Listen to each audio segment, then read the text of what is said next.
Test.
Yeah. Good evening. It's 7:05. I'd like to call the meeting to order. If you could rise and join me in the pledge to the flag. I pledge allegiance to the flag of the United States of America and to the republic for which it stands, one nation, under God, indivisible, with liberty and justice for all. We have a presentation this evening on the school counseling program. Danielle Behringer and Emily O'Connor.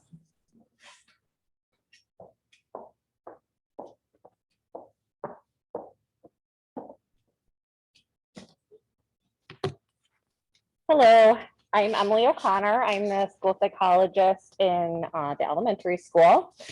Danielle Behringer, school psychologist for the middle school and the high school. And we're representing the student support team tonight. We want to go over our goals for our comprehensive school counseling program. We have been working on this plan for a couple of years now in this program. And if we can remember back to last summer, you heard about this program from our school counselors. And we had a series of goals and data that we wanted to collect related to the initiatives that we put into place. And so all of those things were collected pre-pandemic, but we've spent the past year kind of adjusting our implementation of the plan in order to meet the social emotional achievement, attendance, and college and career goals of our students. So we're going to go over the goals. Is it changing? No. If you want to give it to me and just tell me to advance Hey, it. Adam's got it. Thank you. Thanks. Okay, so we're going to go over the goals that we had in the counseling program. So we had 4 different areas that we focus on: social emotional skills. We want to improve student behavior as evidenced by a reduced number of administrative referrals. And the data we were going to collect at the elementary was decreasing time out of class for disciplinary reasons. And at the middle and high school, decreasing the number of disciplinary referrals altogether. In terms of student achievement, we want to obviously improve student achievement levels. And at the elementary and middle schools, we wanted to look at reducing the number of students receiving academic intervention services. And at the high school, maintaining graduation rates over 95% or decreasing dropout rates. We also look at attendance, and overall, we want to improve individual student attendance rates. And K through 12, we were looking at no more than 10% of school days missed. Lastly, college and career. We wanted to increase college and career exploration, K through 12. K through 6, we want to look at exposure to career and educational opportunities. And grades 7 through 12, explore specific career and educational opportunities. So in order to meet those goals, the comprehensive counseling plan, thank you, has a list of action items that K-12 in every building support staff is responsible for ensuring occur, along with working with all stakeholders, administrators, teachers, and other staff. So we wanted to summarize, due to COVID, we had to do some prioritizing this year, and there were certain action items that we were not able to complete, or we had to prioritize, shift, do some partially. This is just an indication of what we were able to accomplish this year in light of some of the barriers that we faced. So you can see in all buildings, we were able to at least accomplish 75 to about 85% of our goal, of our task. Okay, so then specifically looking at our social emotional goal of improving student behavior by reducing the number of administrative referrals. I'll talk specifically about the elementary school. At this point, we don't have a tracking system at the elementary school in place for discipline referrals. That is a targeted goal for next year. However, one of the things that I want to say about that is that due to the limited class sizes and the hybrid schedule and model, there were very, very few disciplinary referrals at the elementary school throughout the whole year. So it really, due to the situation that we were in, it wasn't necessarily something that we could collect specific data on. The same would be true for the middle school and the high school, which is what the graph represents that we do have on this slide. We were able to collect disciplinary referral data for those two buildings. This year, between the two buildings, there was a total of 84 referrals. Roughly 5 of those occurred in the fall before students had a full return to 4-day attendance. And the rest we did see come later on in the school year. But again, these numbers are lower than what we would typically see as well. One of the things that we did start this year that we didn't specifically say that we were going to be using the data to track the specific goal in our program is a social, emotional, and behavioral screener that K through 5 teachers rate each of their students in their class on a brief screening questionnaire. And in the middle and high school, students rate themselves on a social, emotional, and behavioral scale and questionnaire. And so the chart on the screen demonstrates students that are in green. You'll see the green. That is within normal limits for social, emotional, and behavioral skills. Yellow indicates that there's some risk, and then red indicates high risk for social, emotional, and behavioral concerns. And you can see we compared the fall to the spring. And just a couple of things to note. This obviously in the fall, we were in a hybrid model. Many students were remote. So that was probably, in terms of teachers rating their students, a little bit different. And then in the spring, they rated students about a couple of weeks after they returned 4 days. So they had got some time to know their students a little bit better. And with regard to the middle school and high school self-reports, just so you are aware, support staff did go in the classrooms. We were there present with the students. We explained the rating scale to them, if any, to be there for support if anyone needed to chat after completing that. And those questionnaires were completed by the students for the spring within the first to second week that they did return to the full 4-day. And I think as support staff, something that we noticed when we did go through the data was that many of the students who were at risk on this rating scales were students we've already been aware of, have been working with. And we also believe that some of the heightened risk in the spring could be because of the return. We know as support staff, some of our students were anxious about coming back to that. Okay, so then moving on to our achievement goal. Obviously, we want to improve student achievement levels. And at the elementary and middle school, we were looking at reducing the number of students receiving academic intervention services.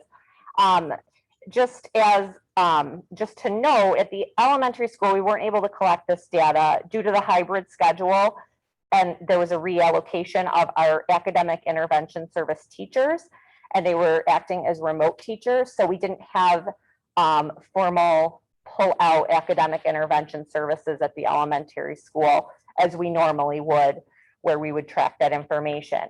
So we included our STAR data, which looks at literacy, reading skills, and math skills. And we compared our STAR data from the fall to the spring. And according to the chart, our students in the fall, in terms of reading overall, 57% were at or above benchmark. In the spring, 62% were at or above benchmark. And in math, 67% were at or above benchmark in the fall, 66% in the spring. So that was virtually the same. So again, the same is true for the middle school, that there was the same similar goal to the elementary school of decreasing our academic intervention numbers. We were able to provide academic intervention services at the middle school level. However, due to the hybrid schedule, students weren't receiving those at the intensity that they would in a normal school year. So because students were only in person 2 days, the services looked very different this year. So again, to look at the STAR data that we were able to collect in the fall, you could see that with reading, students made some improvement in the reading area of reading in fall to spring. And based on the data we were able to collect with STAR, we could see that math would be considered an area of need for middle school this year, where students did appear to struggle meeting the benchmark in that area with the STAR data. At the high school, the goal looks a little different for academic achievement. We are looking at maintaining, meeting, or exceeding a 95% graduation rate.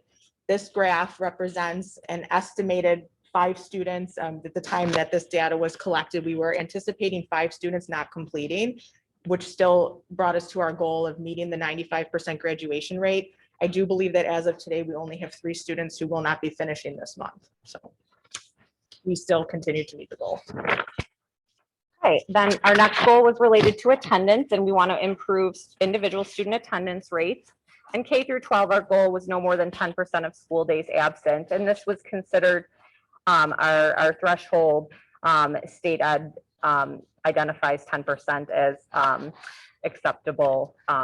Anything more than that would be considered chronic absenteeism. So as some of the caveats we want to add to this is that this year, obviously, attendance tracking was very different than it normally was. We had students completing Google Forms when they were on their remote learning days. At the elementary school, this was something that we needed to rely on parents to complete. Some students maybe, were at a daycare facility. There was a lot of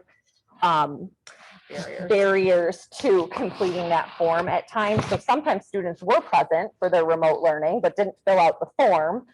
And we tried to adjust that as we could. And then it also, just want to say, it's not necessarily reflective of academic engagement. So some students completed the form, but then never came to any of their lessons. So keeping all of that in mind, these are our attendance rates for this year. So at the elementary school, we had absentee rates that were greater than 10% for 20% of our students. The rates fell pretty similarly for the other 2 buildings. Middle school did have the highest at around 27% of 10% or more of the school year absent, and the high school was at 20%. Okay, and then the last goal that we had is related to college and career. And we want to increase their college and career exploration. And at K through 6, that's really just exposure to different careers and college and educational opportunities. And so in this area, we conducted a career exploration week at the elementary school, kind of in the form of Spirit Week, highlighting different stages and aspects of career exploration and preparation, and students dressed in different career uniforms, attire throughout the week, and different post-secondary clothing. And so that was something that we did at the K through 5 level. Some of the activities that we wanted to do really couldn't take place due to safety protocols. We couldn't allow guest speakers in the building. Field trips and things were limited. So we intend to improve that for next year. With regard to the 7 through 12 career exploration goal, it is really to help students have more educational opportunities related to their career exploration and what they seek to do after high school. And there are quite a bit of activities related to that goal in the comprehensive counseling plan, and the counselors who put these activities into place this year were able to accomplish 83% of those at grade 7 through 12. Some things, again, weren't able to occur, but some things were also adjusted. Typically, like our 8th graders and sophomores will go to visit Harkness Career Technical Center. That was done virtually this year, but the students did still continue to get that exposure. So these are some additional initiatives that we completed this year due to the concern of the return from COVID. These are some things that we actually, as a support team, started working on in August, knowing that we were coming into a pandemic and things were probably going to change often and frequently, and that we needed to be able to continue to support the goals of the comprehensive plan and support our students. So some of the extra initiatives that were put in place this year were some of the pre-exploration tasks that were completed at the elementary school. Some of these things were things that we planned on doing, but we kind of prioritized and put to the forefront this year. A lot of the individual meetings, so all students 6 through 12 had an individual meeting this year with their counselor. Blessings in a Backpack was brought to the middle school. The counselors utilized group class emails to send out and disseminate information daily, and they felt that that was very helpful and beneficial in reaching a greater audience with that information. And we also did engagement visits this year, and we actually developed a tiered system of identifying students who were most at risk, and we did tiered levels of home visits essentially. So we did some group home visits to all of our remote students, and then throughout the year, support staff went out at different levels and different groupings to see students one-on-one or in small groups at their home, students who were coming up in our data system as at risk. Okay, and so based on all of that data and information that we have some very targeted goals for next year. One of probably our top priority is to really increase stakeholder participation. We want to create a unified vocabulary, implementation plan, and an effective rollout of this plan. So we want to make sure that we include administrators, teachers, interventionists, coaches, parents, students, so that we can really have all stakeholders involved in implementing these initiatives.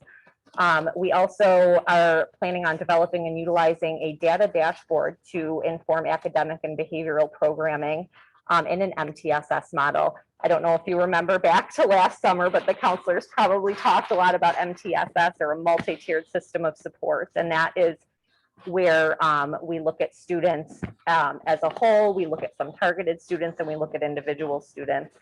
And so we want to develop that data dashboard to inform our programming and interventions for students.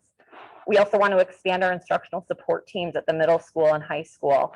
We want to have fall transition meetings, carryover meetings, and regular follow-ups on students that are at risk. We want to develop and implement a tracking system for disciplinary referrals in the elementary school. And we want to expand student orientation at Akron High School to include all grade levels. So those are some of our very specific things that we want to do next year. And we really want to emphasize we're passionate about this plan. We've put a lot of work into it, developing these programs and initiatives, and we just really appreciate all of your support for the programs and needs that we have. So that sums it up. Questions from the board? Thank you for the presentation. I know how difficult this year has been to try to implement and carry out these plans. And thank you for your dedication and sharing the information with us. You're welcome. Thank you. Thank you for having us. Stay there. Yeah. I'm gonna question. Okay. I want to start by first thanking you and congratulating you on really the development of a thoughtful, well-articulated, detailed, comprehensive plan. It is very impressive. I love the measurable goals that we've crossed the domains of social, emotional, behavioral, academic, attendance. Those are all critical factors in student achievement. With your guidance and your support, we're now creating a model, a system where we can measure those things and self-reflect as an educational institution on how we're performing. So congratulations. Now the question, and it's a bit of a sticky one, quite honestly.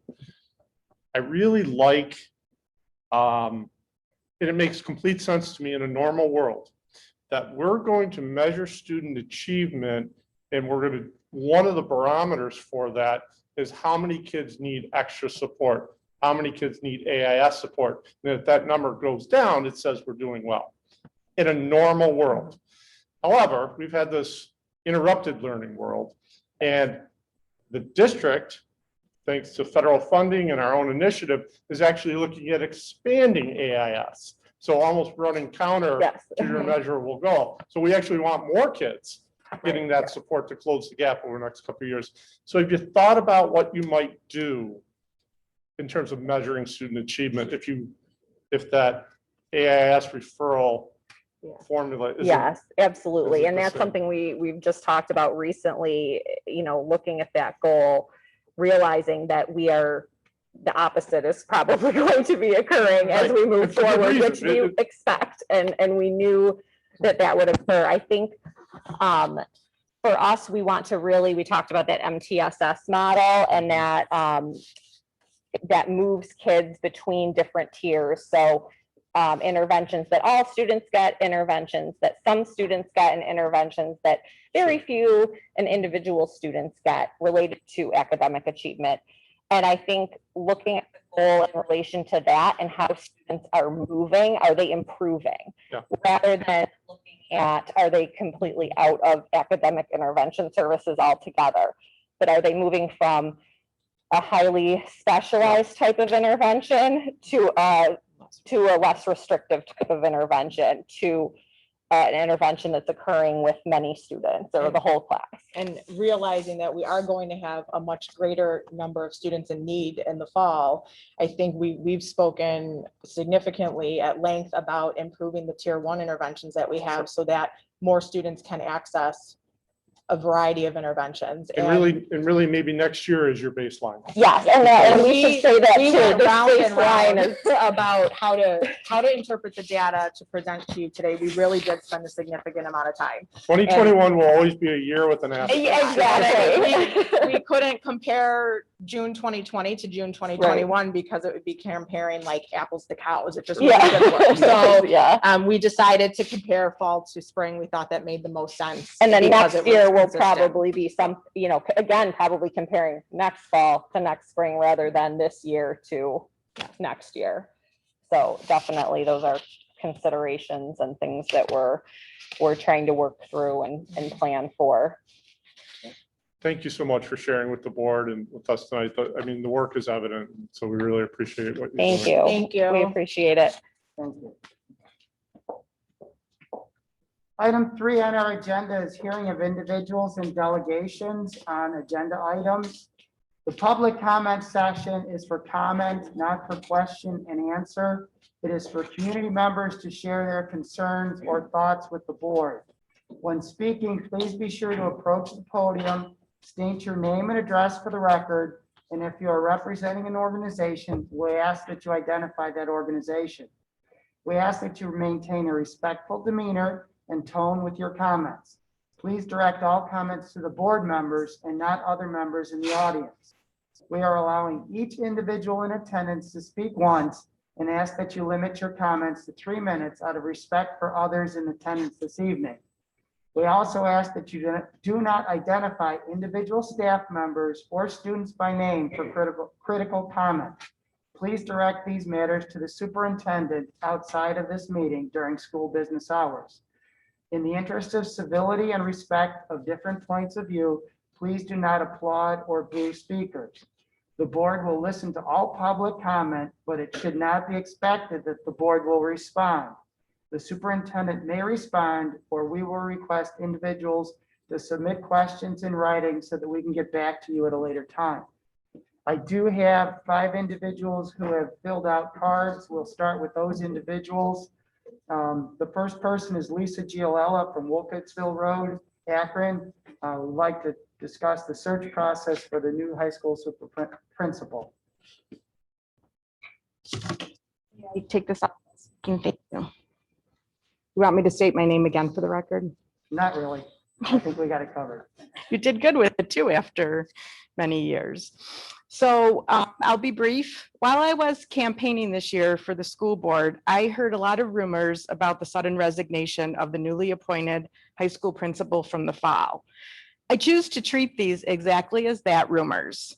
However, I have a concern that there is no information available on the website or in the board documents about what's next. If it's there and it's user error on my part, I apologize. And if someone could show me where to find that, that would be great. And I want to be clear, I'm not necessarily concerned with who gets the position, but more with transparency and openness so the rumors can stay rumors. So again, what's next? And I will ask again, because I did mention this to Mr. McCabe, that any correspondence, especially that on the school website, continue to indicate interim high school principal until the process has been formalized and a new high school principal has been named. Thank you. Thank you. Our next speaker, Ryan Allen, Townsend Street, Akron, on masks and vaccines.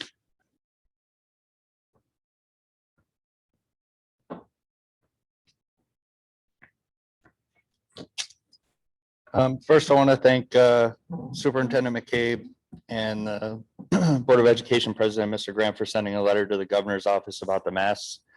Truly appreciated. I know that the mask issue has caused a lot of controversy throughout the entire state. At the start of COVID, the CDC advised that masks were ineffective and unnecessary. The CDC then changed their position to everyone should be masked up. Then again, back to masks are ineffective and don't work. And then Dr. Fauci again changed and said, no, let's double mask, triple mask. We've now learned via FOIA requests that of Dr. Fauci's emails that his first take was correct. The masks provide little to no protection from transmission or catching COVID-19 due to the size of the droplets. And not only that, people are constantly touching their masks. They're just flooding their masks with bacteria, moving it, allowing droplets to come in. The masks do not seal your face. Even N95 respirators, they only filter out 95% of any other bacteria that's in the air. And the droplets from COVID-19 will pass right through the HEPA filters. New York State Governor Andrew Cuomo stated multiple times in his Emmy Award-winning daily briefings that he would follow the science. What science is actually being followed now? There is no science being followed. The state hit its benchmark of 70% in the vaccination goal. And Mr. Poloncarz recently announced that there were 0 new cases in Erie County. I know you're not going to respond to questions, but I would hope that the district would put something on their website as to whether or not they are going to require the kids to wear masks for the summer school sessions. I have a 5- and 6-year-old who will be attending summer school, but if the district decides that they're going to continue to mask the children, I am going to pull them from the summer school session that I believe would benefit both of them greatly. There have been numerous studies on the long-term effects on children wearing masks for long periods of time. It affects their oxygen saturation levels and will effectively lower their immune systems. The studies have been performed by well-recognized pediatric physicians across the world. I'm going to ask this that the board set its own standards on mask the kids in the district. If a faculty member or a student decides to wear a mask, that is their prerogative. They can do so. But at this point, there is no medical or scientific reason that any child should be masked inside the district. Thank you. Thank you. Our next speaker, Laura Consiglio, Brackett Road, Akron, on mask mandate and possible mandatory COVID vaccination. Thank you. I'm first going to apologize because I feel very unprepared. I wanted to come and speak, but due to just scheduling, I have a lot on my mind, but I want to try to keep it concise. And first, I do want to say thank you as well. I know I can't, no, I shouldn't say I know. I can't even imagine what you all went through last year. I thought over and over how many hours you spent, and I do thank you. I felt that you guys really updated everyone regularly. I felt very comfortable. Thank you very much for your work. Now I feel that we are on the other side of this, and I do want, as the gentleman just said, I want you to consider how the parents feel, not just feelings, but the science. And I just didn't have time to look up all the status, all the stats and data that have been provided. And for every doctor that gives one opinion, you can find another doctor that gives the opposite opinion. And I don't feel that it should be mandatory at this point. We don't have hardly anyone that is sick. I believe I heard yesterday that there was not one person in Children's Hospital or at Millard Fillmore Suburban Hospital with COVID. Not one person. I don't understand why we'd need to continue to mask anyone, let alone the children. They are resilient. My children are very healthy. They have no prior medical issues. I feel that we should be able to make that decision ourselves, and that goes along with the vaccine as well. I don't think that should be mandated. I don't think people should be judging. If you want to get it, go for it. If you don't want to get it, that should be your choice based on your own medical situation. I don't understand how the governor can say today, and I only heard bits and pieces on the radio, so I didn't get the full report or everything he said, but he declared the pandemic over. Yet he still wants to say, but all the children need to still wear masks. Yet people can go to restaurants and do all this other stuff with lots of people, but children have to go to school and wear a mask. It makes no sense. It makes no sense. I have had one of the teachers for my children literally say to them, if I see one nostril, you're out of here. That is ridiculous. I cannot even believe a teacher would react that way to these children at this point. I get it. When things were horrible last year, I understand why we needed to take many precautions, but it doesn't make any sense at this point. It makes absolutely no sense. Regarding the vaccination, I realize you have just so much power. And I thank you again for sending the letter that you did to the governor, hoping that it will help. I understand that they cannot, the CDC takes 2 years to test a vaccine for safetiness. Yet it's been just how many months since I don't even know the stats at this point, I'm sorry, but it's not been 2 years that I know. There's a lot they don't know. Again, it should be your choice. And for him to make it mandatory just to attend school, I don't think that's reasonable. And I would ask that you would continue to fight for us and for our children so that they don't need to have that before they are allowed to enter the building in the fall. The governor can suggest it, as he said, and I also understand what that superintendent, Mr. Halsey, went through when he tried to remove the masks and he got threatened by the governor. I've heard all what happened. I'm sure you're more than aware of what he went through. It's ridiculous. It's thug tactics that he pulls, and there's no reason you should have to go through it, or any of you. But if people stand up together, and if enough people that feel this way stand up and voice their opinions, we might actually get our point across and get through to the governor. That's all I have for today. Thank you. Thank you. Next, Jen Weidman, East Avenue, Akron.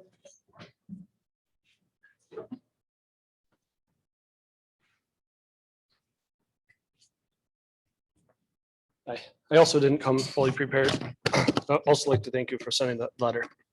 And I wanted a reference from 2 weeks ago, and things got out of hand, and a lot of these people are my friends, and actually a lot of these people were from Akron. I know none of us really knew how things work and all of that process went through, but hope we have better understanding on that. And just the main thing also is with the masks, and the fact that over 70% are vaccinated now. I don't really understand why we can't fully open, because everyone that wants to get vaccinated can, and it doesn't affect the children nearly as much. And I'll leave it at that. Thank you. Next speaker, Jessica S., and I'm sorry, I can't read your last name, Golden Pond, Akron, on mandates.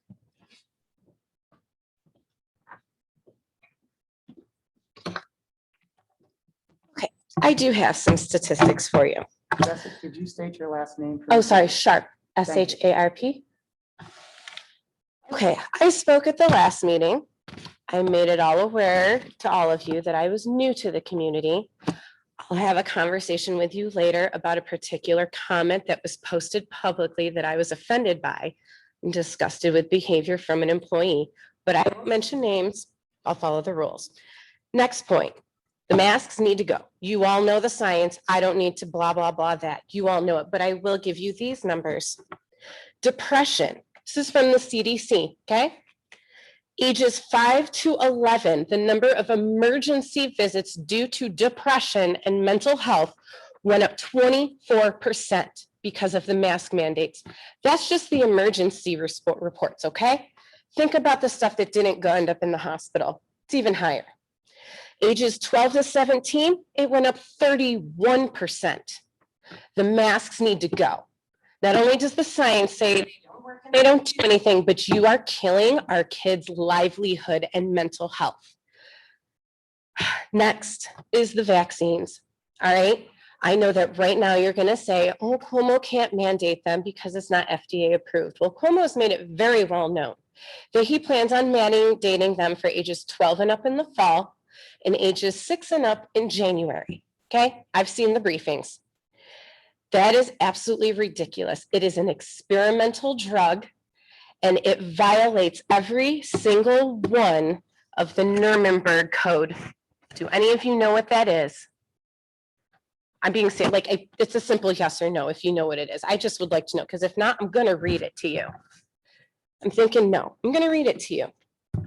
Okay. This is a code. It's an international code. It is a law, okay, that was put into effect in 1947. It's a permissible medical experiment law. It is guidelines set up for the world when conducting medical experiments on the public, okay? Number one, the voluntary consent of the human subject is absolutely essential. This means that the person involved should have legal capacity to give consent, should be situated as to be able to exercise free power of choice without the intervention of any element of force, fraud, deceit, duress, overreaching, or other ulterior form of constraint or coercion. Okay? And should have sufficient knowledge and comprehension of the elements of the subject matter involved as to enable him to make an understanding and enlightened decision. Okay, I can tell you right now that's violated all the commercials on TV. Prescription drugs, they list off all of the side effects. I haven't seen a single one where they tell you the possible side effects of getting the shot, and it is not a vaccine. By definition, it's not a vaccine. That's why the flu shot is called a flu shot and not a flu vaccine. It does not guarantee you protection, just like this one. Number two, the experiment should be such as to yield fruitful results for the good of society, unprocurable by other methods or means of study, and not random and unnecessary in nature. Meaning, if you have treatments for it, there's no reason for it. We do have treatments for it, okay? Hydroxychloroquine, look it up. It stopped an outbreak in India, okay? Saved thousands of lives. Number three, the experiment should be so designed and based on the results of animal experimentation and a knowledge of the natural history of the disease or other problem under study that anticipated results justify the performance of the experiment. The experiment should be so conducted as to avoid all unnecessary physical and mental suffering and injury. Sorry, I lumped 3 and 4 in there, but I can tell you number 3, they didn't do animal trials on this. Okay, look it up. It is out there. It is public knowledge. They skipped animal trials and went straight to human testing. I've done my homework. Number 5, no experiment should be conducted where there is an a priori reason to believe that death or disabling injury will occur, except perhaps in those experiments where the experimental physicians also serve as subjects. All right, there have already been thousands of deaths from the vaccine. We already know about the heart conditions it's causing and blood clots. So again, there's another violation. Every single one of them so far violated. Number 6, the degree of risk to be taken should never exceed that determined by the humanitarian importance of the problem to be solved by the experiment. Number 7, proper preparations should be made and adequate facilities provided to protect the experimental subject against even remote possibilities of injury, disability, or death. All right, these shouldn't be conducted in little tents outside or in little pharmacies. Following the guidelines, this should be done in a lab or in a hospital where you have proper care if you have an adverse reaction immediately. Number 8, The experiment should be conducted only by scientifically qualified persons. The highest degree of skill and care should be required through all stages of the experiment and those who conduct and engage in the experiment. Number 9, during the course of the experiment, the human subject should be at liberty to bring the experiment to an end if he has reached the physical or mental state where continuation of the experiment seems to him to be impossible. Number 10, the last one, during the course of the experiment, the scientist in charge must be prepared to terminate the experiment at any stage if he has probable cause to believe in the exercise of good faith, superior skill, and careful judgment required of him that a continuation of the experiment is likely to result in injury, disability, or death to the experimental subject. Okay, violates every single one of these. To prove that, I will tell you this, 18 countries have now mandated the AstraZeneca and the Johnson & Johnson COVID vaccine. Why? Because of blood clots, because of heart inflammation. People are dying from it. So they've stopped it. You can't get it in those countries now, either at all or unless you're over the age of 60. There's no reason for the kids to get the shot anyways. The infection rate, and this is from the CDC, children, this is all under the age of 18. The number of cases worldwide is less than 13%. The number of deaths due to COVID in children is less than 0.6%, and every single one of them had other underlying health conditions. There is no child that died solely from COVID. I looked it up. I researched it extensively. There's no reason for it. So what my next question is, and I'm not expecting you to answer it now, but this is what I want all of you to go home and think about tonight. 5-10 years from now, we're going to have new history books out. And all of this is going to be in there. And it's all going to come out that none of this should have happened. And I want to know what side you're going to be on in those history books. Are you going to be on the side that fought for our freedom and for our kids' freedom and to protect them? Or are you going to be on the side that complied to a tyrant? Because right now our biggest fight is right here in New York State. You guys need to stand together, and I'm saying this to all the schools, and you need to stand up to Cuomo, you need to stand up to the teachers union, and you need to put our kids first and stop playing politics. Stop. It's enough. This is about our children, not politics. And if everyone stands together, there's nothing Cuomo can do. All right? Divided we fall, united we stand. And until I know that this school is going to fight for me, because like I said at the last meeting, I'm not convinced because I'm new and I haven't seen anything to convince me that this school really cares about the kids first and not the politics. I'm turning in my letter of intent to homeschool tonight. You'll have my curriculum in the next 2 weeks as per requested, and I will be at every board meeting until I see some real changes. And when I see this is a school that fights for the kids, I'll take it back and I will probably send my daughter here, but until I see that, I'm homeschooling. Thank you for your time. Would anyone else like to speak?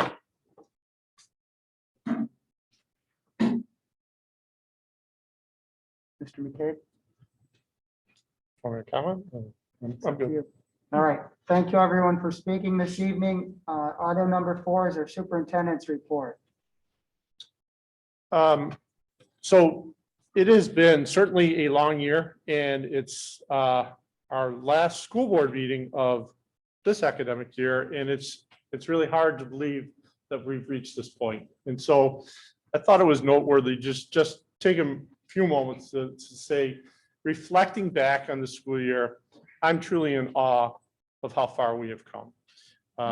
We have used technology in ways that we never imagined to engage our students in a virtual teaching and learning format.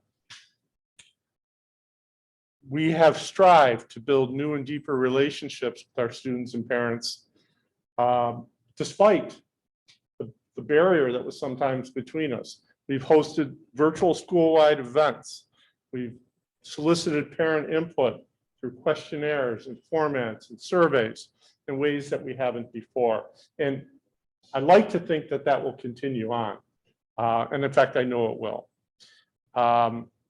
We've somehow managed to continue to host our interscholastic athletics, our music programs, our clubs, extracurriculars, intramurals. We've transitioned in and out of a hybrid model to an in-person model. And I could not be more proud of what every member of the Akron Central School District community has done together. We have faced the unknown. We've made unprecedented changes in the history of public education in response to all of these difficult challenges that we've faced. We have maintained our collective focus on the health and safety and the educational needs of our kids. And I just personally owe a debt of gratitude to this Board of Education, to our faculty and staff. They are absolutely the best in Western New York, in my opinion. And our reflection, our success is a reflection of what they've done. But I want to thank our wonderful families too. I recognize that the challenges and changes of this year were most felt by families. And I want to thank the families who are here tonight, the families within our community, for their flexibility, for their support, for their understanding. They have been absolutely incredible. And I think I speak on behalf of all of our teachers, all of our staff, to say we are indebted. We truly appreciate them. So to some extent, you have to see the silver lining, and I think we see that at the end of a school year. I want to share what I know, and it's not a lot, unfortunately, in terms of a COVID update, but today the governor announced that the COVID state of emergency will expire tomorrow. It's often difficult to know when he makes those pronouncements exactly what that means, and this is the case we have upon us. In reading what I could find, there are many that believe that that also means Executive Order 202.6, which is the requirement that we follow the New York State Department of Health and New York State Department of Education guidance for instruction, may also expire. But it's difficult to know exactly what the governor means when he says that we'll continue to follow the CDC guidelines will remain in effect. Because throughout this pandemic, there have been times where we've followed the CDC guidelines and then we've not, and we followed New York State Department of Health guidelines. But most specifically, we need to know what this means for schools. We don't have the answers tonight, but I at least want you, the board, and for our community members that are here, to be aware of that fact. Tomorrow may bring some additional uncertainty or maybe some new guidance. There have been times throughout the last 18 months where the governor makes an announcement and we all rush to judge what that could mean, only to have the guidance come out sometimes weeks later, sometimes as soon as days later, and that's where the details lie. So he did make the announcement that the state of emergency will expire tomorrow. I think we're all going to be awaiting the clarification of what that means, and most notably, what that means for schools, whether it's our summer programming or into the fall. Moving on to some of those end of the year events, I just want to give the board a brief update about our graduation ceremony. As you are well aware, it's our first ever outdoor graduation ceremony, like a lot of firsts this year. We're looking forward to it. There was a rehearsal today. The kids were fantastic for all understandings, and it looks like it's going to go very well. I think the rain is holding off until Saturday. I keep checking it, although it's going to be warm tomorrow. Just a note that because it's less than 5,000 people, masks are not required, nor is there a requirement to seek proof of vaccination. You remember early on, we were soliciting that information, but instead the guidance says we can rely essentially on the honor system for graduation. Capital improvement, if you've pulled in adjacent to the high school, the lot over here, you've seen the drainage ditch installation has gone very well. It's quite nice. I had the opportunity to talk to our neighbor in the adjacent property today. he was quite pleased. He said, it looks cleaner, it looks nicer. It's certainly, how they had to rake the muck and the leaves out every fall. Doesn't look like we're gonna have that issue. So that drainage pipe is laid. There's still a need to tie it in to the fields, but that will be forthcoming. Bus garage demolition is underway. I sent the board some pictures recently. You saw where the tanks, the fuel storage system have been drained and the tank removal went off without a hitch. Of course, it's always a bit of a scary moment when you unearth things. You never know what you're going to find. And I'm pleased to report that there is no issues that we're aware of. There was an inspector there and it looks like all's gone well. Here in the high school, the demolition of the boiler room is actually already complete. And they are going to prepare it for the summer, for the build out this summer. We have crews that are anxiously awaiting for Monday to come, and they're going to, first thing they're going to address is all the exterior door replacement, as well as the electrical work for the card readers and things of that nature. And then finally, they've been setting up all the staging areas. It's really important that we get our materials in and on site. So when the kids leave campus, we can become a construction zone. I shared with the board at our last meeting some diagrams and charts outlining everything, and I know I followed up with some additional detail. So if the board has any questions about the capital project, just let me know. Finally, we have a couple of administrators with us this evening. I want to thank our administrators and our teachers. This is my favorite expression. The start of the school year is like trying to push a locomotive by yourself. The end of the school year is like that locomotive's coming down the track and you jump out and say, stop. It's a daunting task, to say the least. And our administrators have done an amazing job, as have our teachers. We are in the process of hiring teachers for the upcoming school year for the various vacant positions across the district with well thought out plans for their selection. It is an extremely competitive field. I shouldn't say field, but situation we find ourselves in. There are vacancies in Western New York. The number of teachers available seems to be declining. So we are trying to act as quickly as we can to procure the best candidates for our students and families. So we hope to have some recommendations to the board on our July 15th agenda. That's it. Thank you, Mr. McCabe. Item 5, minutes. Our recommended action is that the Akron Central School Board of Education accept the minutes of the May 26, 2021 regular business meeting and the June 9th, 2021 workshop business meeting as submitted by District Clerk Roxanne Redmond. Consent items 5A and B. Moved, Mrs. Kaya. Second, Mr. Polkowski. Any questions or comments on those minutes?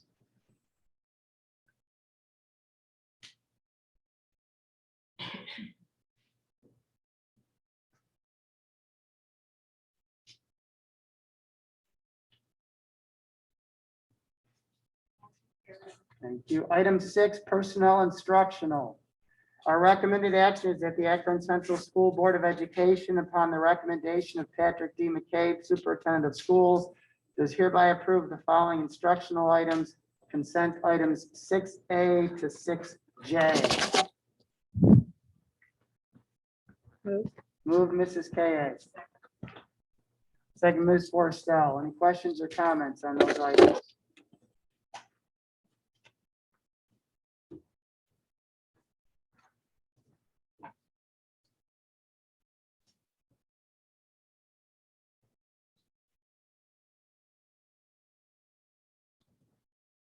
Motion carried. Thank you. I'd like to thank Mrs. Palmer for her service. I know her retirement isn't until January. We also, before our meeting this evening, honored all of the teachers and staff that have retired over the last 2 years. And again, thank you for their service. Item 7, personnel non-instructional. Our recommended action is that the Akron Central School Board of Education, upon the recommendation of Patrick D. McCabe, Superintendent of Schools, does hereby approve the following non-instructional items, consent items 7A to 7N. Moved, Mr. Polkowski. Second. Second, Ms. Forrestal. Any questions or comments?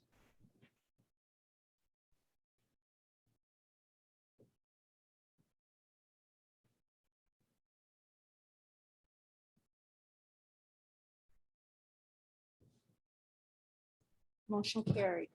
Thank you. Item 8, district items. Our recommended action is that the Akron Central School Board of Education, upon the recommendation of Patrick D. McCabe, Superintendent of Schools, does hereby approve the following district items, consent 8A to 8E. Move. Move, Mrs. K. Second. Second, Ms. Forrestal. Questions or comments?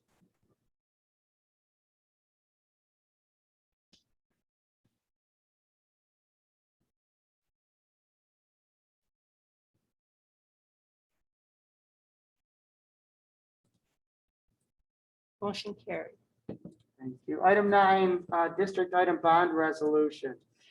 How much of this do I need to read? Just the capitalized part. Thank you.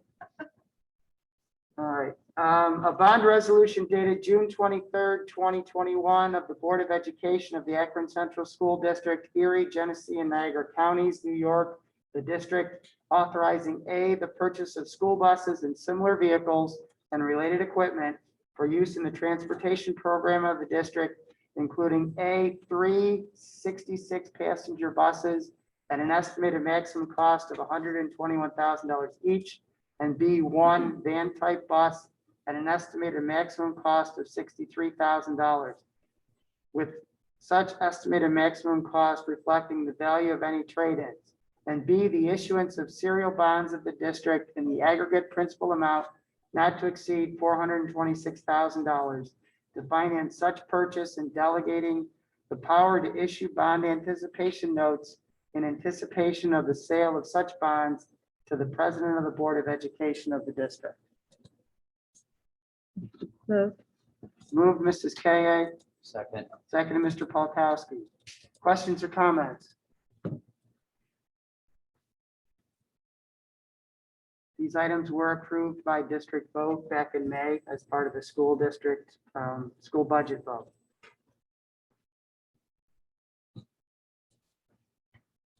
Motion carried. Thank you. Item 10, special education. Our recommended action is that this Akron Central School Board of Education, upon the recommendation of Patrick D. McCabe, Superintendent of Schools, does hereby approve special education items, consent 9A and 9B. Move. Move, Mrs. K. Second. Second, Ms. Forrestal. Questions or comments?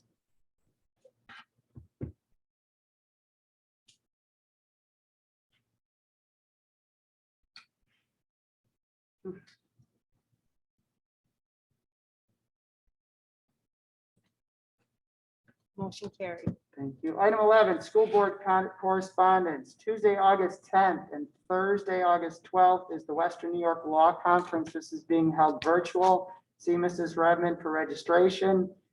Sunday, October 24th through Tuesday, the 26th, the New York State School Board Convention 2021 in New York City. See Mrs. Redmond for registration.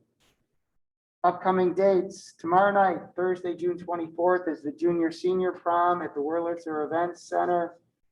Friday, June 25th is graduation. As Mr. McCabe indicated, that's at the football field at 7 o'clock. Tuesday, July 6th is a public hearing on the district-wide safety plan at 5:30 here in the cafeteria. And Thursday, July 15th is our next meeting. It's the Board of Education organizational and business meeting at 7 o'clock in the high school cafeteria.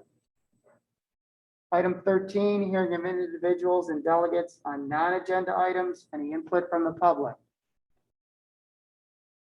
Board members?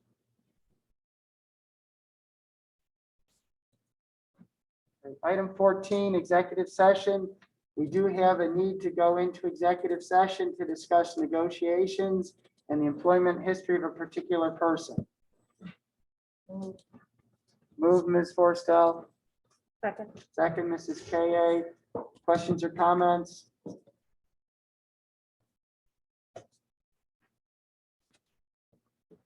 Okay, my computer died, so we'll take a Okay, all in favor?